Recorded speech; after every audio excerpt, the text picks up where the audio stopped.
Salam sejahtera, anda sedang menyaksikan Niaga AWANI bersama saya Nina Rozman dan sebentar sahaja lagi rakan tugas Harits Asyraf akan menyertai kami langsung dari dalam studio.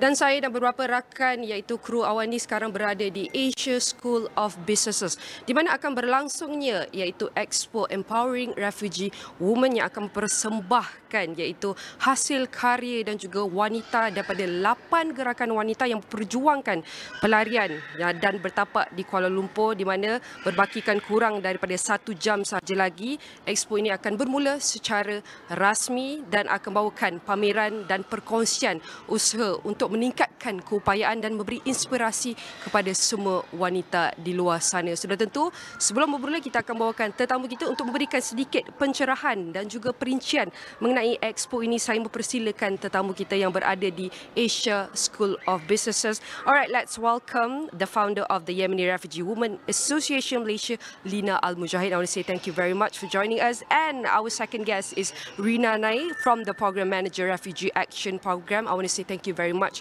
for joining us both this morning. All right, we have an hour before the launching of the Expo. Maybe we can start with Lina first. The Expo showcasing the consortium of 8 refugee women-led group in Kuala Lumpur. Maybe you can share with us what are the aims and objectives of this. First, good morning. Hello. Thank you for this opportunity to go live and show our amazing event, Expo, today. So, for the Empowering Refugee Women Expo, our aims and objectives are to advocate on gender-based violence and to prevent gender-based violence. Also is to explore more employment opportunities for the women, for the refugee women. As you can see, they are doing amazing home businesses and homemade things. And also we wanted to acknowledge the refugee women for their great achievements. We want to celebrate today the women achievements. They worked hard for many years in this project, and we have heroes today, and we want to celebrate with them. Lina, maybe you can share a little bit about your background from the Yemeni organization, what it's about, and how did it come until here? Okay, so as you know, in 2015, the war started in Yemen. So after that, that is caused to seek refuge for the Yemenis in Malaysia and other countries. So in Malaysia, we have around 2,000 to 3,000 of Yemeni refugees, and through my organization I'm trying to create a platform, a safe platform for the women to empower them and to support them in this journey of life until we go back safely to our home country, inshallah.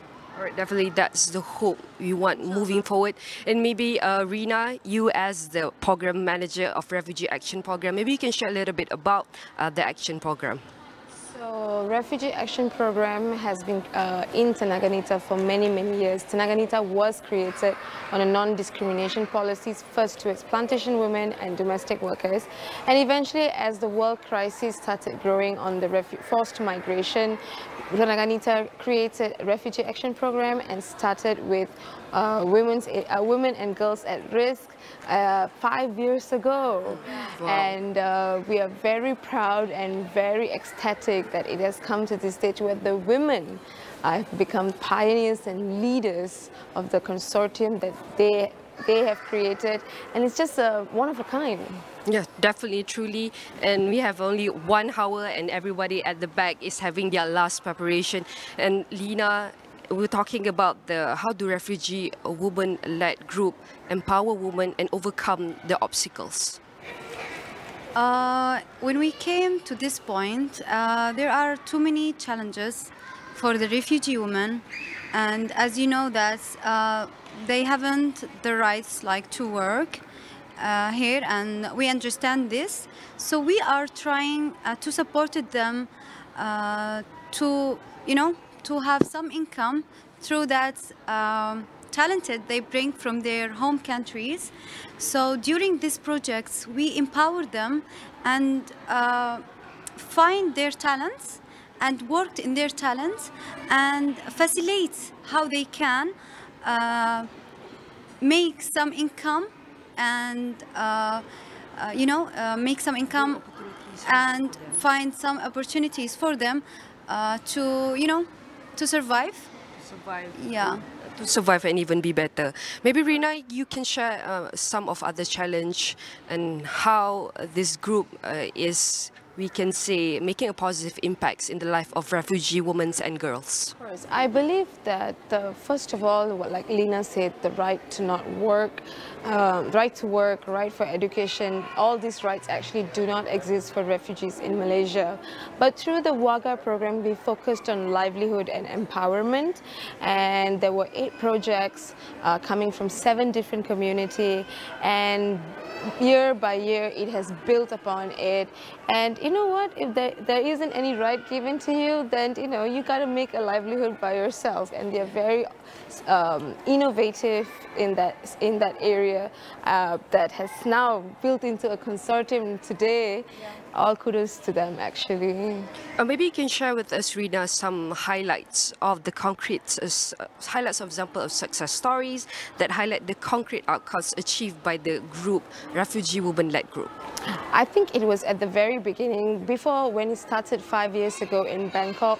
A lot of organization came from Malaysia, Thai, Myanmar border, and also Bangladesh. So as a representative of one of the organizational partner in Malaysia, the pandemic hit, and what was the first success story, in my opinion, would definitely be the support group, that they were all there. And when you bring all these communities together and refugee women together, they find a support system, a camaraderie and all of that, and that has been ongoing and only getting stronger day by day.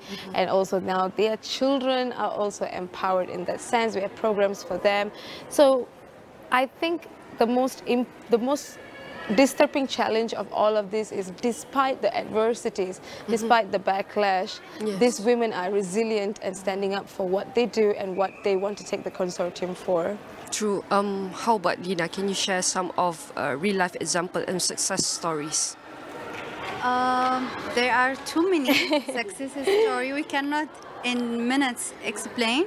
But as you can see now, and as you can see where are we now, we are building this consortium which contains around 8 different women leaders from different communities, leading groups, like leading organizations, and create too many things for their women to empower them and their children. So we are so proud that we are achieving this point of success and empowerment, and we hope to continue by the support of our partners and of course individuals. Everyone here are supporting what we are doing, and we have been seeing all the support by the local people, the organizations here, and everywhere we are satisfying on how our hard work get impact, and we are so glad. And now we are talking here, so that's mean everything is all right. True. With the theme of the empowering refugee women expos, building a future, breaking the barriers.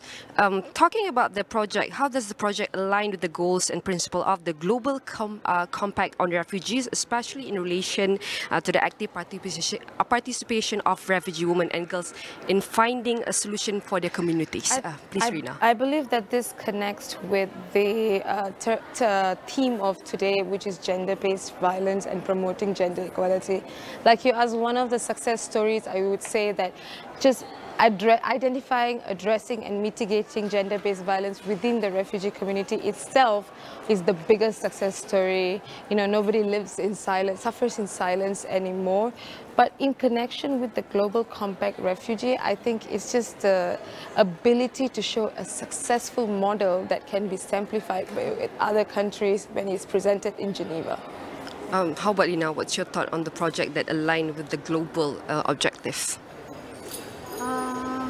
As just Rina mentioned, this is our focus points on this project, and we hope our voices to reach out more global. And like in December, we also have this session on Geneva conference, and we hope to continue our project, not just in Malaysia. We hope to extend more and more as it started before in Indonesia and others neighbors countries. All right, definitely we want to hear more of your stories and experience, but we will be taking a short break. And jangan ke mana, kita masih lagi bersiaran di Asia School of Business untuk bawakan anda perkembangan Empowering Refugee Women Expo. Tetapi kita akan berhenti rehat seketika dan kembali selepas ini.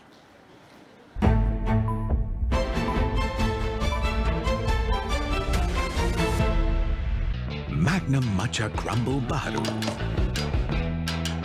Aiskrim matcha lembut, salutan coklat tebal dan cebisan biskut rangup. Magnum Matcha Crumble baru. Magnum, kenikmatan sejati. Ucapkan selamat tinggal kepada gangguan perkhidmatan apabila anda mendaftar auto debit dengan Astro. Rasa macam dah jatuh cinta. Anda akan menikmati penskriman hiburan tanpa gangguan dan peluang memenangi iPhone 15 Pro setiap bulan. Mudah saja. Hanya daftar melalui aplikasi My Astro dan iPhone 15 Pro baru mungkin milik anda. Gelanggang sudah bersedia untuk pertembungan terbaik di Asia. AFC Champions League secara langsung di Astro Arena Bola, Astro Supersport dan aplikasi Astro Go.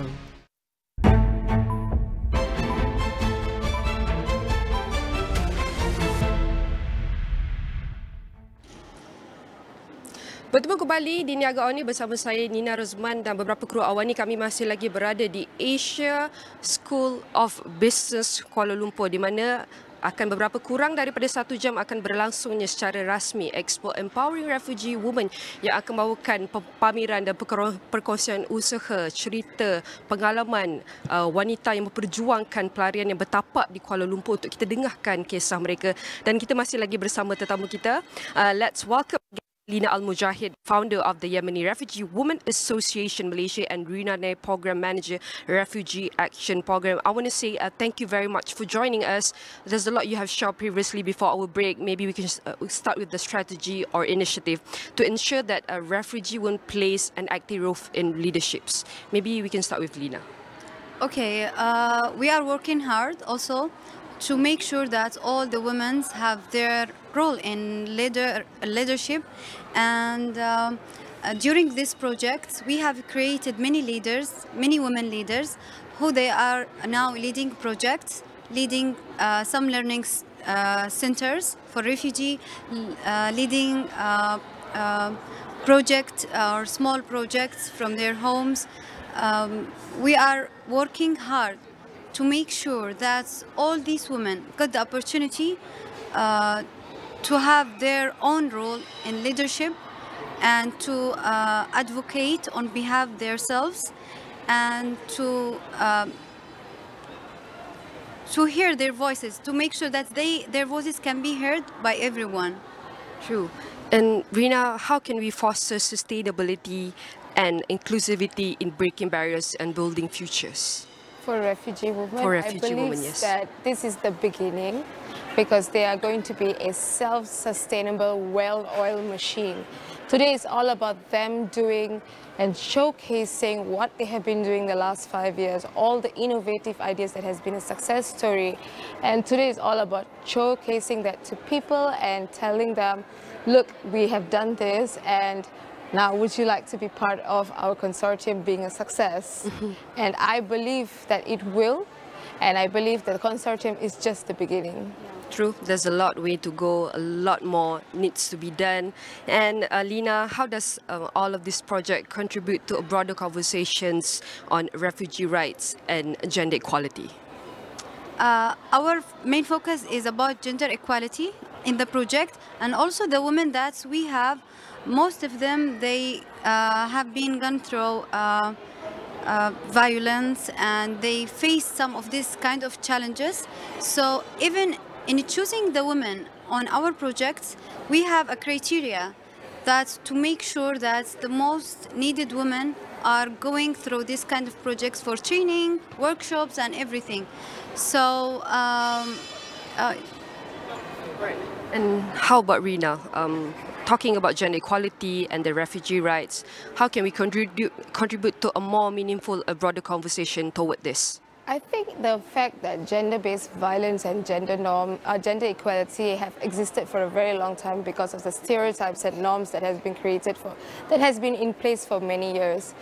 Through this project, there has been awareness, there has been exercises, and there has been prevention, as well as the right to actually defend, right to know the law, even though it might not be applicable to refugee women. However, I think that most importantly, to promote gender equality is to have allies from the men. And I believe that slowly, if you look around, we have seen men coming to have a look about what is going on, how their women, our daughter, women, sister, daughter, wife, sister, all are succeeding. And perhaps that would broaden their perspective. But because if you want to promote gender equality, we cannot do it without the men. We have to get them to be our allies. And definitely, we want to advocate efforts that can meet to amplify the voices of the refugee women and girls. Maybe you can provide us a bit more details specifically on the initiative implemented by the consortium, the focus on education, skill development, and economic empowerment for refugee women and girls so far, progress or the previous achievement. Okay, so as we are working on education, on healthcare, and on GPV, so if you wanted, like, if it's your question about sharing some stories on this or what, I don't get exactly the question, so can you just repeat? Ken, maybe you can share a bit specific program that you have conducted that focus more on education, skill development, and economic empowerment within the refugee women and girls. So on the field of education, we had many workshops and programs on learning English language, Malay language, and also for children programs to learn language and some education specific programs for them, as well as we have many trainings in like sewing programs, making cake and baking for women who are talented on making this. Some programs are in making earrings, jewelries. Yeah, we have like some of the tables that are from the projects that we worked, and now they are showing their work. I can see it's getting crowded over there. Yes. Also, we have too many, like you can see that the bags made there, the food, the cakes. Now later we have also workshops leading by refugee women to train refugee women as well. So the workshops we have is for earring makings, henna art, what else we have? Cake decoration. Yep. And also self-defense class. Can share more. Wow. Yes, self-defense class. I think it's not about being violent, it's about protecting yourself, and with the intention to prevent and mitigate gender-based violence and promote gender equality, to show that women are also allowed to learn self-defense class and protect themselves. Yeah, we can be anyone or anything. Exactly. Sometimes that's what gender equality is. It's not all about competition, but if there's a competition, that should be in a healthy competition. Well, we bring ourselves and together to the high level. So how can we measure the success, the impact of all the initiative project that you have been doing? Okay, we have done this, we have done that. So we see the impact, the value that we have bring to the life of refugee women and girls. How do you evaluate all of this? I think this question better that Rina can answer. Come, Rina, please. All the reports we had made, they go through our partners, so she can explain better how this impact has been done to... Okay, Rina, we pass to you, Thank please. you. Thank you, Lina. How do we measure? Primarily, of course, with the amount of participation, to see the number growing year by year, and I think that would be the first measure. Secondly, it's to see that at the very beginning, 5 years ago, the inability to write report, ask for funding, run a project. So the skill on the job has increased tremendously, and those skills are now being conveyed and taught to others actually. So, and number 3 is that the fact that they actually came together and organized this. I think that came from a whole series of planning of 5 years without even knowing that by this year they will be 8 projects will come together as one consortium, and even able to apply for a UNHCR Asia Pacific funding specifically on gender-based violence by themselves. We can see the collaboration, the cooperation have bring us here today at Asia School of Business. Rina, maybe you can share with us what's your future plans, project that is involved with the actively involved on the refugee women and girls. I think at this point the women are running the machine perfectly fine. They are sustainable, it's organic. But as a partner organization in Malaysia from Tenaga Nita, we will continuously support them with their reporting. We will continuously carry on capacity building training as a refresher course on gender-based violence. And of course, now I have included that they can manage case management on their own. When, as a first respondent, when a woman from their community comes to them, they already have a template that they can use, so they don't immediately have to refer to the NGO, because it can be very re-traumatizing and triggering for the victim. So these are some of the plans we actually have already put in place, but as years go by, it will definitely grow and evolve to the community's needs. True, and for, we can say, the founder of the Yemeni Refugee Women Association Malaysia, what's the future plans that you can share with us? I want to focus more in education and empowerment, and to create a safe space for more women in my community.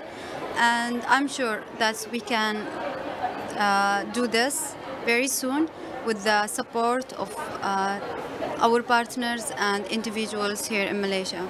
All right, we're heading to the end of the session. Maybe our last, we start with Lina first, and maybe you can share with us what's your hope and dreams for the refugee women and girls in shaping their future. I hope peace in the whole world, and we can see what is going now everywhere, especially in Palestine. That's why we are having more refugees in the world. I hope the peace in Palestine first, and in our countries later, and then later we can, I wish that we can go back our home countries and rebuild them again. And I'm so proud and I'm so happy to be here, and thank you for having me and to host our event today, and inshallah we can contribute more to Malaysia as a country and to our refugees, or to our women as refugees. Thank you so much. Thank you, Lina. Maybe last from Rina, you can share with us what's your hopes for the future of refugee women and girls in Malaysia? That they deserve equal rights like the rest, for sure. To not be a product of forced migration, thus diminishing your legal status and as a human being. And definitely more inclusivity in human rights all over the world. Not limited to just women, but also to men, children, and also marginally, politically underrepresented groups all over the world. And just like Lina, I pray for Palestine to be all right. I wish them that they will cease fire, just like any other part of the world that is going through war. My heart is always out there for them. Yeah, we are less than 1 hour away from the launching of the Empowering Refugee Women Expo. I want to say thank you very much to our guest, Lina Al-Mujahid, the founder of the Yemeni Refugee Women Association Malaysia, and Rina Nai, the Program Manager of Refugee Action Program. I want to say thank you very much, and I hope all the best for this event, which will start from 10 a.m. officially until 5 p.m. with all the fun activities and workshop that are presented to all the people who will be coming here. I want to say thank you very much. Thank you. Thank you. Okey, baik, itu adalah sedikit perkongsian daripada tetamu kita mengenai Expo Empowering Refugee Women yang mempersembahkan pameran dan perkongsian usaha mereka untuk meningkatkan keupayaan daya saing wanita dan memberi inspirasi kepada semua wanita di luar sana. Dan ini adalah kisah mereka, cerita mereka dan usaha mereka, dan setakat ini yang apa yang saya boleh kongsikan secara langsung dari Asia School of Businesses membawakan anda perkembangan terkini, dan kami ada beberapa minit sebelum bermulanya Expo ini secara rasmi, di mana ia ada 2 sesi daripada 10 pagi sehingga 1 tengah hari, dan sesi kedua pada waktu tengah hari akan bermula pada 2 petang sehinggalah 5 petang. Dan banyak lagi perkembangan yang anda boleh dapatkan di website kami astrawani.com dan semua platform digital Astrawani. Dan selepas ini kami akan bersama rakan tugas Harits Asyraf langsung dari dalam studio. Sekian saja perkongsian daripada saya, Nina Rozman. Kita jumpa lagi.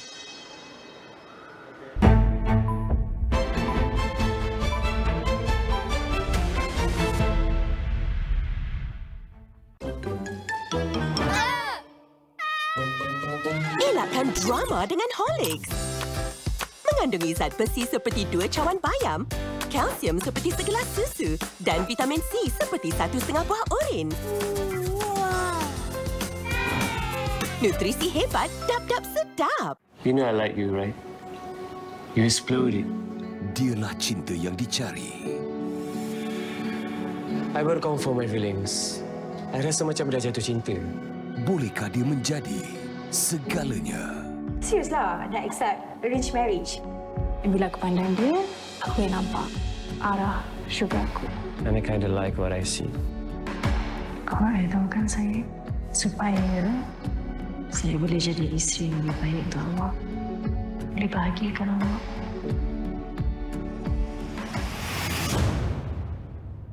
Syurga itu bukan mudah. Mulai 4 Disember, 10 malam di Astro Ria dan Astro Go. Asia tumpuan utama dunia. Dengan ekonomi yang semakin rancak, pembangunan lestari dan tenaga boleh diperbaharui, apakah pula impak kecerdasan buatan AI pada perkembangan teknologi dan masa depan pekerjaan? Kami mendalami setiap berita dan cerita. Saksikan diskusi, dialog dan laporan khas di Agenda AWANI Asia bersama koresponden khas kami setiap Sabtu 9 malam di semua platform Astro AWANI. Hadirnya tetamu yang tidak diundang.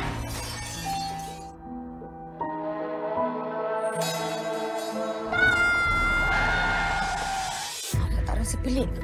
Adam suruh berhenti tadi. Nama I bukan Adam. Nama I Sohaini. Cuba wanita tengok gambar-gambarnya. Budak 6 tahun boleh lukis gambar mayat kena makan dengan gagak macam ni. Berkelakuan aneh. I dah buat breakfast special untuk you. Pintu ni rosak balik macam itu, bos. Ada buat apa ni? Dia tolong repair pintu tadi. Memang ada benda dalam badan. Mungkin Adam bukan Adam. Di Astro Ria dan On Demand.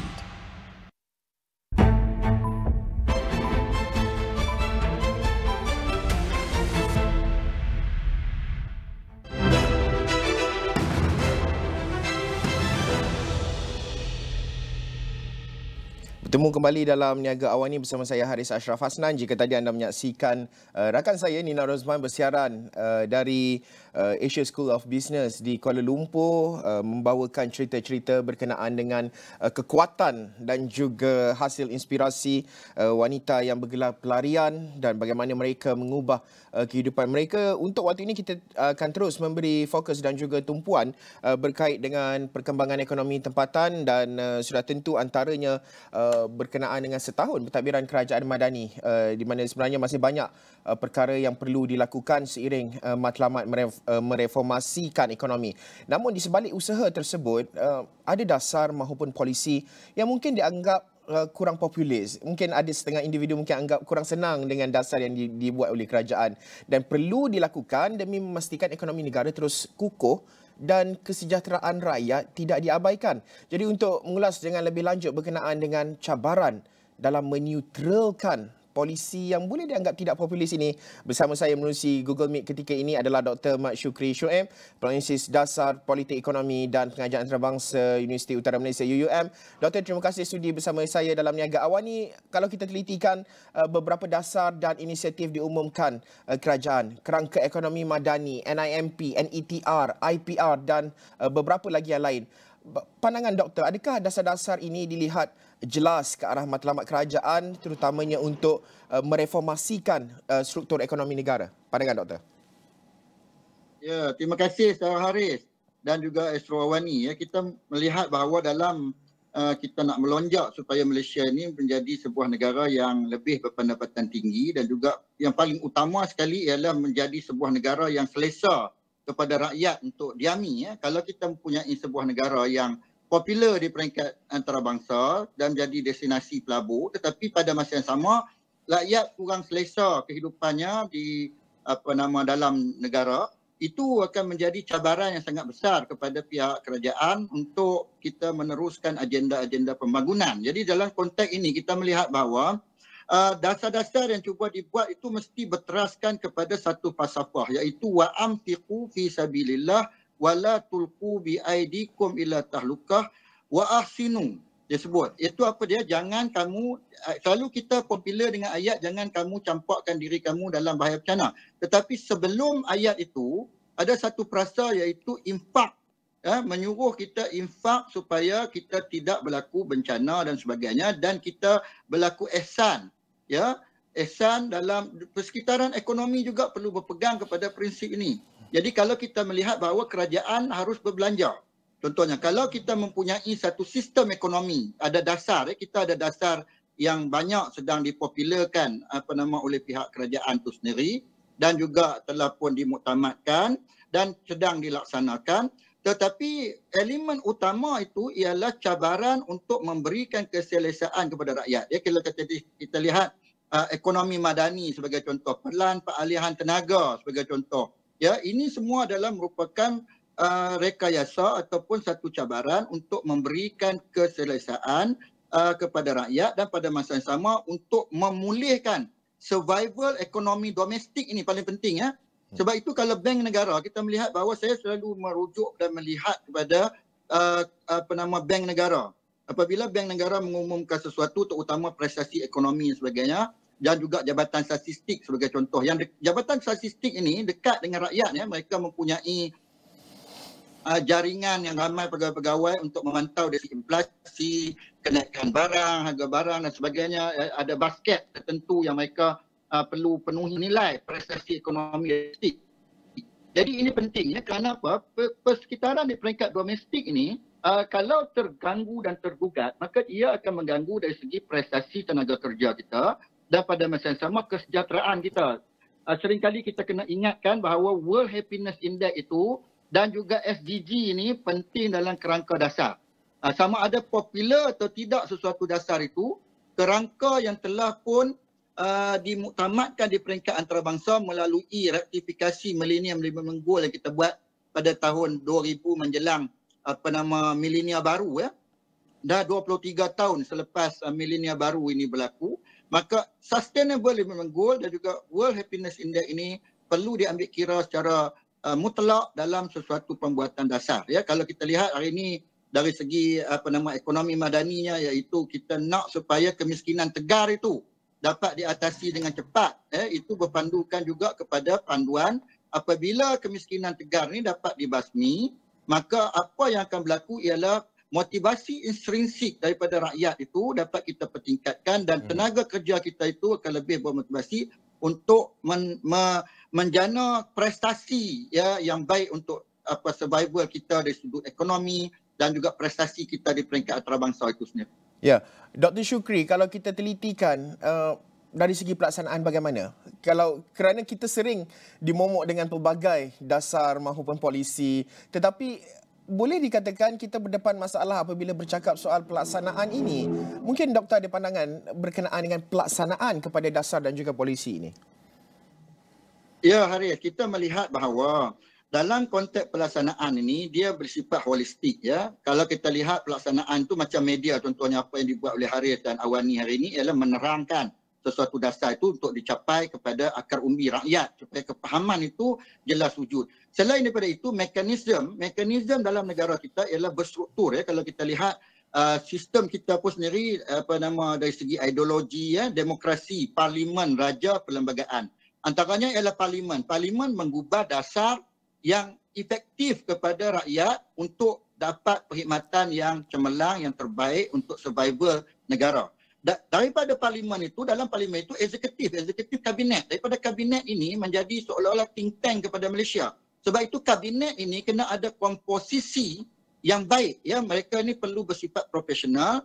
Demokrasi yang bersifat profesional perlu ada dalam kabinet itu kerana kabinet itu sendiri adalah badan eksekutif. Badan eksekutif yang datang daripada mana? Datang daripada dua dewan, iaitu Dewan Rakyat dan Dewan Negara.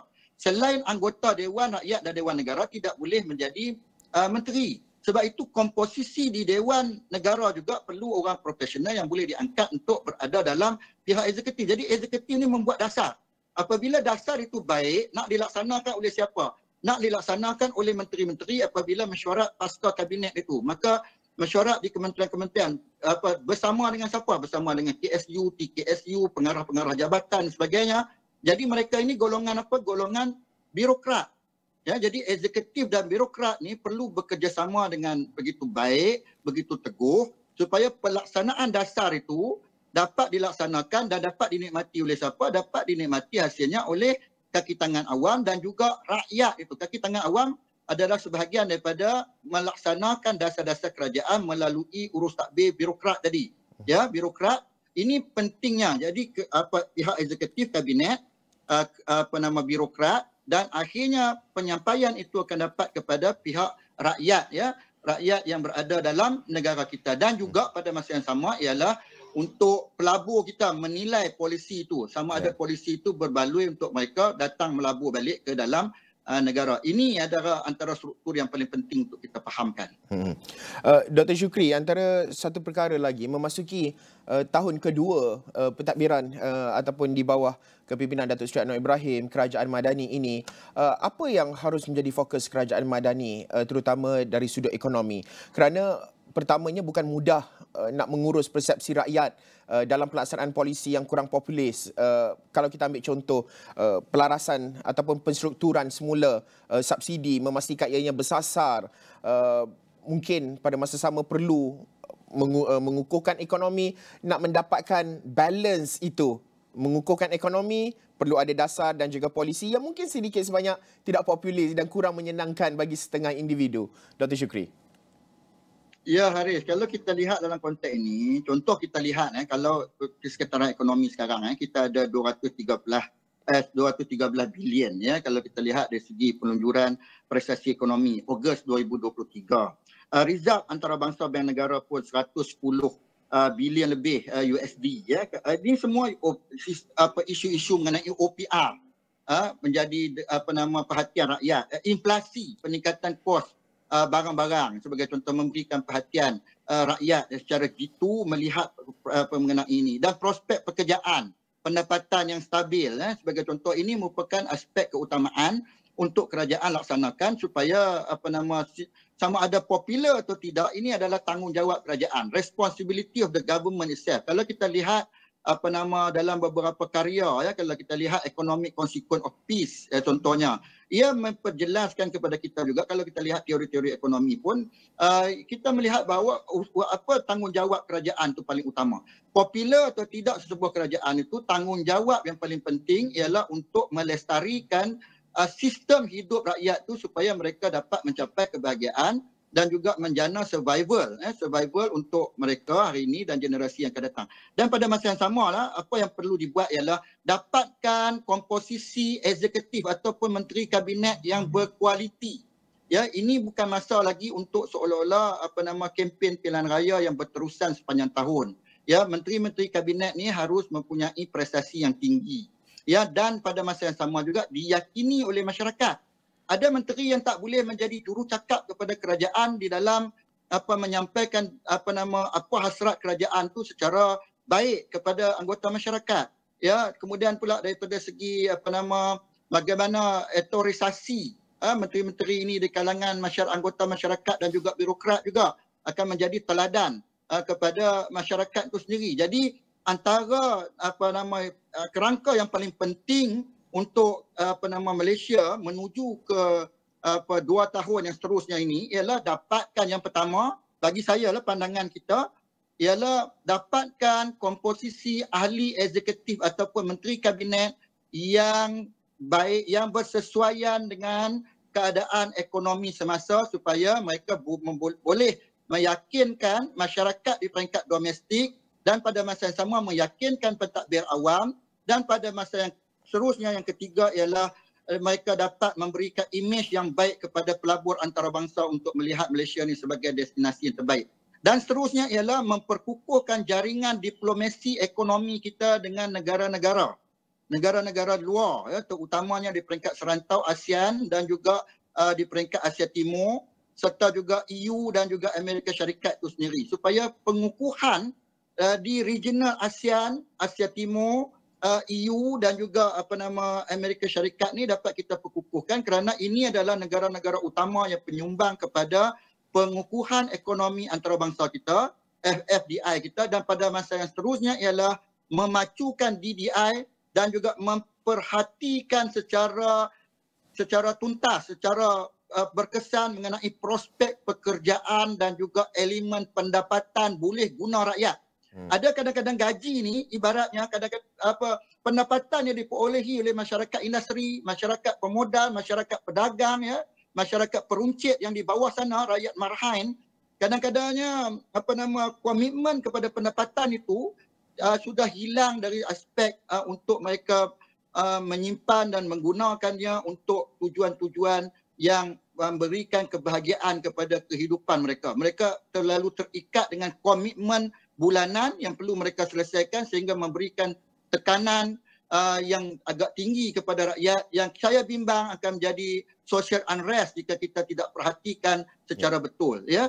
Jadi dalam konteks itu kerajaan harus tumpukan aspek-aspek ini demi membina satu perkataan yang paling penting, Haris, ya, dan juga rakyat Malaysia, iaitu keyakinan terhadap negara itu penting untuk kita janakan supaya rakyat masyarakat di peringkat antarabangsa itu dapat menilai bahawa Malaysia ini akan menjadi sebuah destinasi yang utama dalam mereka itu untuk datang melabur dan membolehkan tenaga kerja baru ini, peluang pekerjaan baru dapat diwujudkan pada masa depan. Ya. Dr. Syukri, sudah tentu defisit kepercayaan itu cukup penting, maksudnya untuk mengecilkan jurang kepercayaan antara rakyat dan juga pemimpin. Pada masa sama pemimpin barisan eksekutif juga perlu strike balance untuk memastikan bahawa pengukuhan ekonomi ada, kesejahteraan rakyat juga ada. Terima kasih sekali lagi Dr. Mat Syukri Shoaib, penganalisis dasar politik dan pengajian antarabangsa UUM, berkongsi pandangan beliau berkait dengan setahun kerajaan Madani dan juga menuju tahun kedua yang akan datang ini.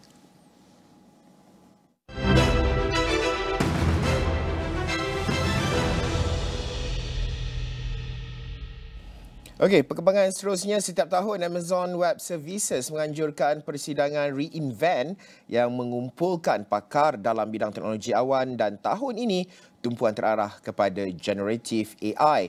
Editor Najib Aroff turut sertai persidangan yang berlangsung di Las Vegas, Amerika Syarikat. Kita teruskan bersama dengan Najib. Terima kasih kepada rakan tugas di studio. Saya kini berada di Las Vegas untuk Amazon Web Service Reinvent, satu bentuk konferensi dianjurkan oleh Amazon sendiri.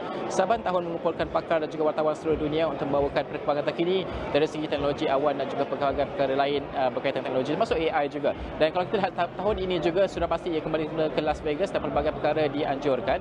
Dan saya ingin membawakan kepada anda untuk penonton Niaga Awani pada jam ini untuk memahami terlebih dahulu teknologi awan tersebut. Dan sudah pasti pertama sekali untuk penonton Niaga Awani sendiri untuk memahami teknologi awan tersebut, pelbagai perkara yang kita lihat berlaku di Malaysia dari segi adaptasinya. Contohnya untuk memahami terlebih dahulu bila cloud migration disebutkan ataupun perpindahan awan ini disebutkan, banyak syarikat kita belajar dari pandemik adalah berpindah kepada menggunakan cloud computing ataupun cloud server ini sendiri. Apa itu cloud migration? Cloud migration adalah merupakan satu proses kita melihat untuk memindahkan segala aplikasi, sistem dan juga data daripada dimiliki ataupun disimpan di premise, di server premise sendiri kepada service provider server itu sendiri. Dan biasanya ini melibatkan juga kepada permodenan existing ataupun aplikasi sedia ada cloud kita dan juga membangunkan aplikasi yang lebih cloud native yang terbaru sebagai contoh, dan juga memindahkan dan juga mengubah transforming architecture dan juga infrastruktur di dalam syarikat kita sendiri, dan juga sudah pasti goalnya, sasarannya adalah untuk melihat kepada bagaimana teknologi dari segi model operasi ini dapat dibangunkan dan budaya itu dapat diterapkan di kalangan pekerja dan juga syarikat itu sendiri. Dan kalau kita melihat memodernkan proses ini dan juga menaik taraf sistem ini sendiri, ada cabarannya itu sendiri, dan sudah pasti Amazon adalah antara provider penyedia yang menyediakan solution yang pelbagai, dan juga ada juga syarikat-syarikat lain juga menyediakan perkara tersebut. Dan sudah pasti saya di sini selama beberapa hari akan melihat perkara ini, dan kita akan berbual beberapa orang pakar yang sudah pasti adalah dari wakil Amazon sendiri untuk melihat kepada perkara tersebut. Yang pertama sekali saya akan bertemu dengan Ben Schreiner, iaitu Head Business Innovation and GTM for US Commercial Sales AWS, dan juga saya insyaAllah akan bertemu juga dengan Claire Gribin, iaitu Head of Worldwide SMB segment AWS. SMB ini adalah Small Medium Business, which is sangat penting untuk kita bercakap pada ketika ini, kerana small medium ini atau syarikat kecil dan sederhana ini, kalau di Malaysia kita panggil PMKS lah ya, perusahaan mikro kecil dan sederhana ini adalah tulang belakang dalam ekonomi kita di peringkat Malaysia sebagai contoh. Dan itu yang pentingnya untuk saya bertemu kedua-dua ini untuk membincangkan dan juga mencari apakah sebenarnya trend terkini di kalangan MSME kita di peringkat global sendiri. Dan saya juga akan bertemu insyaAllah dengan Uwim Upong, iaitu merupakan Vice President Global Services at Amazon Web Services, dan juga beliau akan membincangkan tentang bagaimana soal training, professional services dan juga commercial and public, dan juga customer support dan juga security. Itu juga paling penting sekali untuk kita lihat. Dan pada masa sama saya juga insyaAllah akan bertemu dengan seorang lagi bernama Sanjay Punan, iaitu CEO ataupun Ketua Pegawai Eksekutif Cohesity. Kita akan bercakap soal cyber threats, dan sudah pasti ini adalah aspek-aspek yang penting untuk kita bincangkan bila kita tentang teknologi perpindahan, teknologi awan dan sebagainya. Baik, kalau kita melihat juga sebenarnya beberapa perkara yang untuk kita melihat trendnya di peringkat Malaysia sebagai contoh. Kalau kita melihat trend di peringkat Malaysia, ada kajian yang menunjukkan bahawa kita sudah mencapai tahap yang amat membanggakan dari segi untuk mengambil alih dan juga adaptasinya, adoption rate itu sendiri di peringkat Malaysia. Sudah pasti ini juga akan mempamerkan tahap kesediaan kita dan juga tahap adoption rate kita pada ketika ini. Baik, kalau kita melihat cloud services meningkat ketika waktu pandemik di Malaysia ini, dan juga kalau dibandingkan di peringkat global nilainya adalah $2.4 trilion, tapi Malaysia hanya sebahagian kecil saja yang menyumbang kepada adoption tersebut. Dan juga tetapi di peringkat kerajaan dari segi dasar sebagai contoh telah pun memberikan satu bentuk anjakan dan juga sokongan kepada sektor ini. Sebagai contoh, pada Februari 2021 kerajaan telah pun meluluskan untuk pembinaan pusat data AWS, Google Cloud dan juga Microsoft Azure, dan juga TM sendiri untuk syarikat kita. Dan ini semua di bawah blueprint ataupun Malaysia Digital Economy Blueprint. Dan juga ada satu kajian yang saya bentangkan ataupun saya bawakan dalam cross pada kali ini. Kajian ini berkaitan daripada Forrester yang bertajuk The State of Cloud in Malaysia 2023. 65% of Malaysian enterprise cloud decision makers are using at least 2 cloud deployment model. Satu syarikat Malaysia ini 65% yang dikaji itu mengatakan bahawa mereka menggunakan sekurang-kurangnya penyelesaian awan 2 jenis. Ini tidak surprise lah, mereka ada option, dan juga ada juga yang menggunakan secara hybrid, bermaksud separuh sistem mereka digunakan cloud di server di luar, dan separuh lagi adalah dalam keadaan masih lagi tradisional di peringkat dalaman, dan juga 84% juga menggunakan public cloud. Ini juga sangat penting untuk dibincangkan kerana dari segi kos dan sebagainya ada perbezaan di situ. Dan juga on average sebagai contoh, kajian ini juga menunjukkan bahawa Malaysian enterprise cloud decision makers mereka sudah memindahkan 48% aplikasi portfolio mereka kepada cloud sebagai contoh. Dan di sebalik peningkatan ini di peringkat Malaysia masih lagi ada cabaran sebagai contoh, kerana di peringkat Malaysia ini kalau kita bercakap penggunaan yang besar adalah setakat ini di Malaysia adalah Alibaba yang paling besar, bukan syarikat Malaysia, tapi menggunakan secara besar di Malaysia sebagai contoh. Dan juga komitmen syarikat luar untuk menunjukkan kesediaan mereka melabur di Malaysia juga memberikan gambaran tahap celik dan juga adaptasi kita. Sebagai contoh, Microsoft Azure mengumumkan $1 billion pelaburan dan juga perancangan untuk menempatkan cloud mereka di region ini, dan Kuala Lumpur antara lokasi yang diberikan tumpuan, dan juga AWS, Google Cloud, Telekom Malaysia juga merancang untuk membinakan pusat data mereka di Malaysia sudah pasti. Dan kita melihat juga AWS sendiri mahu melabur sekitar $6 billion di Malaysia menjelang 2037 untuk tempoh panjang. Dan sudah pasti bercakap soal perkara ini tidak lari dari bercakap bercakap soal security, dan juga security ini adalah satu perkara yang terus menjadi concern dan juga kegusaran dan juga dibincangkan. Namun kalau kita memahami benefit dan juga kelebihannya untuk peralihan kepada cloud ini, sudah pasti ini juga menjamin keselamatan kepada PMKS tersebut. Dan juga cloud adoption di Malaysia ini, walaupun pada peringkat yang lebih tinggi dan sebagainya, ia sebenarnya banyak disumbang dan juga dibantu. Yang kita perlu iktiraf adalah MDEC banyak membantu dari segi perkara tersebut. Ini juga ditulis oleh kebanyakan pakar-pakar. Okey, ini baru hari pertama pembukaan untuk reinvent sendiri, dan juga sudah pasti ramai yang saya cuba temui. InsyaAllah kita akan melihat kepada perkembangan terkini supaya kita dapat faham apakah realiti cloud migration dan juga apa yang boleh kita pelajari dari peringkat Malaysia. Dan perpindahan ini amat penting supaya pada satu hari nanti ia akan meningkatkan taraf untuk perniagaan kita dan juga ekonomi kita secara keseluruhannya. Okey, itu sahaja laporan dari Las Vegas untuk jam ini. InsyaAllah akan episod ataupun hari-hari akan datang ada banyak lagi laporan yang saya bawakan. Najib, Aroff, Las Vegas untuk Astro AWANI. Okey, itu dia tadi laporan daripada Najib, dan seterusnya kita ada sedikit perkembangan tempatan di mana seramai 15 pakar akademik dalam bidang ekonomi daripada Universiti Awam dan institusi pendidikan tinggi swasta dilantik sebagai pakar rujuk kepada Jawatankuasa Pilihan Khas Kewangan dan Ekonomi Parlimen Malaysia ke-15 JKPKKE. Parlimen dalam kenyataan pada Isnin menyebut pakar rujuk berkenaan akan bertanggungjawab memberi khidmat nasihat dan rujukan kepada JKPKKE dalam hal ehwal berkaitan ekonomi dan kewangan. Antara yang dilantik ialah Pengarah Institut Pembangunan dan Kemajuan Inklusif Malaysia Minda UKM, Profesor Tan Sri Dr. Nur Azlan Ghazali, dan Pengarah Institut Penyelidikan dan Pengurusan Kemiskinan Universiti Malaysia Kelantan, Profesor Dr. Wan Ahmad Amir Zal Wan Ismail. Turut dilantik Dekan Fakulti Ekonomi dan Pengurusan Universiti Kebangsaan Malaysia, Profesor Dr. Aini Aman, serta Ketua Pusat Pengajian Ekonomi University of Nottingham, Malaysia, Dr. Teo Wing Leong. Pakar rujuk berkenaan menerima watika pelantikan dalam majlis disempurnakan yang di-Pertua Dewan Rakyat Tan Sri Johari Abdul, Menteri Pendidikan Tinggi Datuk Seri Muhammad Khalid Nordin dan pengerusi jawatankuasa itu Datuk Muhammad Shah Abdullah pada Isnin. Penerima watikah disyorkan bahagian kecemerlangan akademik, Jabatan Pendidikan Tinggi, Kementerian Pendidikan Tinggi. Ia berdasarkan pengalaman luas mereka dalam bidang kewangan dan ekonomi, pelaburan dan perdagangan antarabangsa, rantaian nilai global, pembangunan ekonomi dan ekonometrik.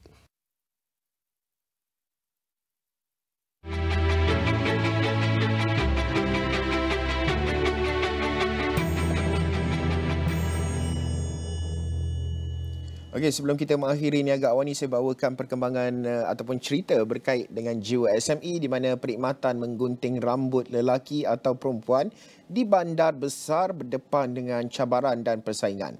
Premis menggunting rambut dan unisex salon yang ada bersaing dalam menawarkan perkhidmatan mereka sehingga terpaksa menawarkan pakej tertentu untuk menarik pelanggan. Namun bagi syarikat JD Barbershop and Salon di Kubang Krian, Kelantan, media sosial dimanfaatkan dalam memberi dimensi berbeza kepada perniagaan mereka. Pemiliknya, Muhammad Afif Wajdi Mustafa berkata, JD Barbershop and Salon mempunyai 5 orang tukang gunting yang berkemahiran serta dapat mengikuti fashion terkini. Media sosial adalah peranan yang paling penting untuk zaman sekarang. So orang bangun pagi pun orang akan cari telefon juga. So kita dari situ kita tengok media sosial ni amat penting. Jadi kita tekankan 50% tu dari media sosial. Untuk mau kata biar orang memang jadi barbershop ni dia sudah terkenal, tapi kita nak biar orang terliu semua dalam hari dengan konten kita beri macam tu.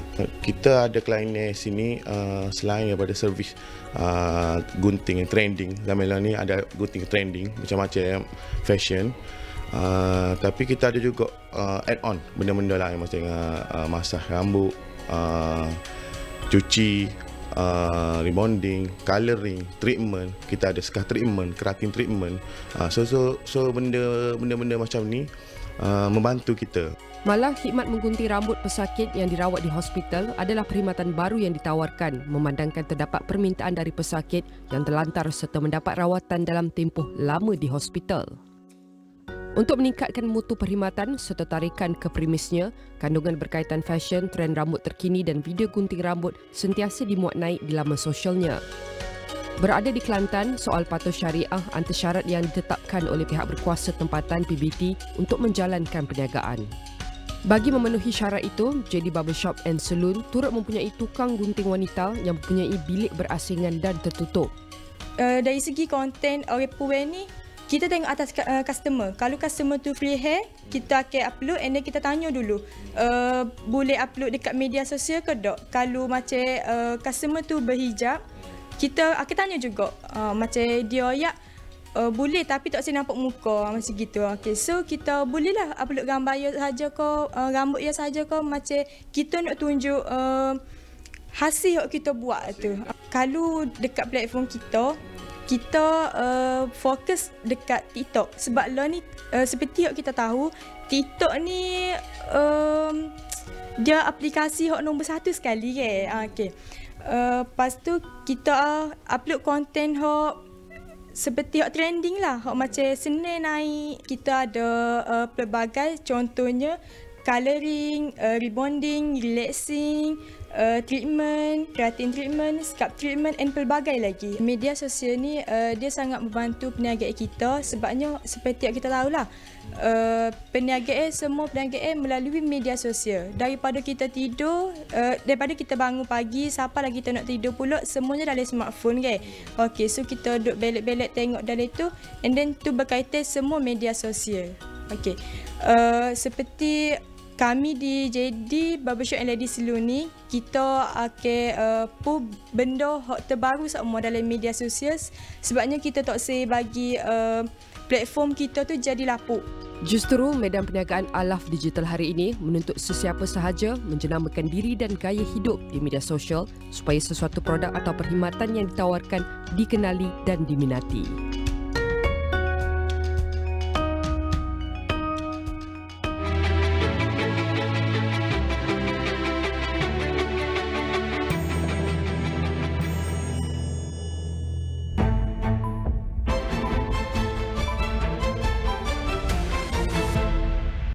Saya nak hidup dengan awak selama-lamanya. Dilema